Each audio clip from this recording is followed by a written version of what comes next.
only problem is to prevent a collapse at 72. If it's got to go to the communists, it'd be better to have it happen in the first 6 months of the new term than have it go on and on and on. I'm being very cold-blooded about it. I know exactly what we're up to.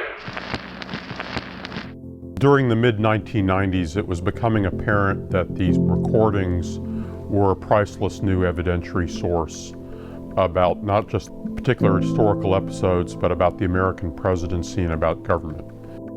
May and I actually compared it a little bit to the discovery of the ruins of Pompeii and Herculaneum as just sort of this kind of wondrous time machine.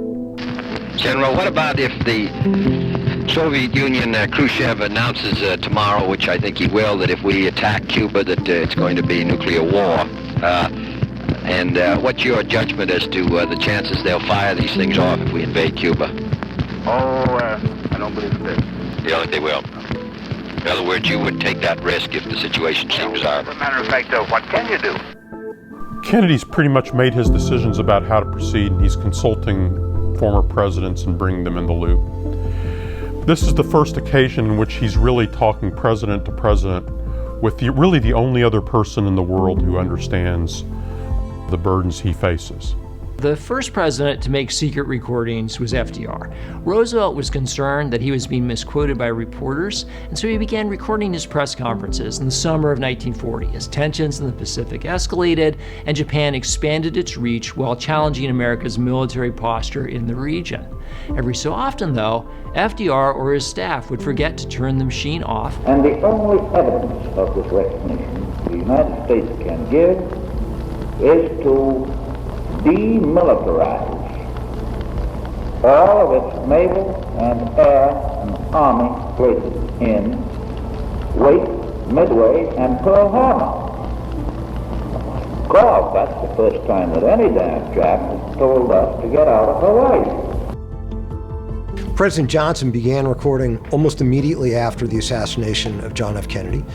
His tapes place us inside that moment, allowing us to really experience the confusion and heartbreak of the day as it unfolded.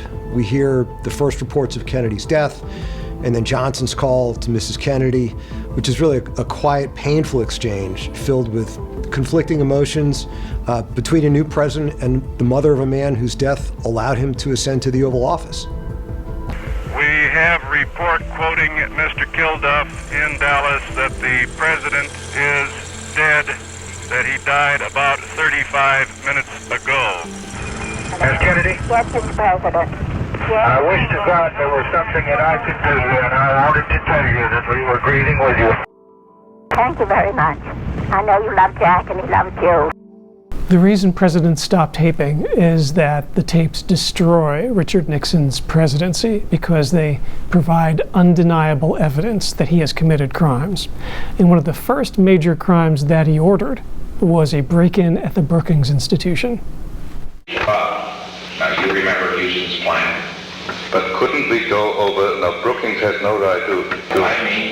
I want it implemented on a thievery basis. God damn it, get in and get those files. Blow the safe and get it. The Miller Center's study of secret White House tapes has found wide and important audiences.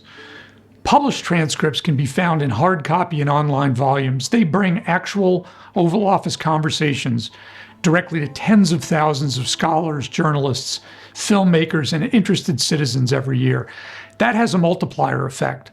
Biographers like Robert Caro and documentary filmmakers like Ken Burns and Lynn Novick, they then bring these same recordings to millions of more Americans. The recordings changed how we thought about the war and how we thought about leadership and truth, and provided our audience with an entry point into the private thoughts and conversations of our presidents and their top aides during this momentous time.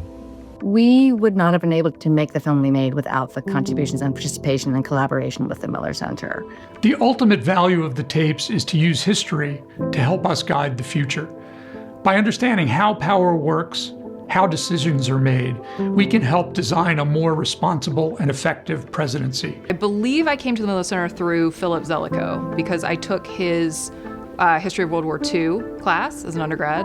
The tapes that I was working on, it gave me a sense of history that I think was absolutely helpful to me when I was White House Communications Director. And I thought about, if not specific exchanges between Johnson and his aides, certainly the way they engaged, and it gave me a deeper appreciation for the history and the enormity of the work we were doing. As the Bush 43 administration was facing questions about an American withdrawal from Iraq, we were listening to recordings from John F. Kennedy and Lyndon Johnson and Richard Nixon and how they were thinking about the challenges of withdrawing U.S. troops from Vietnam. The Nixon tapes shed light on some of the thorniest issues facing America now. If you're concerned about the weaponization of government, about a president using the federal government as a weapon to destroy his, or one day her, political enemies, then Nixon can teach us a lot. Very few research centers at American universities in history actually accumulate new evidence. When you accumulate stuff in this way, it lasts. And it has lasted, it has become noticed, utilized, relied upon. I wish we had this on tape.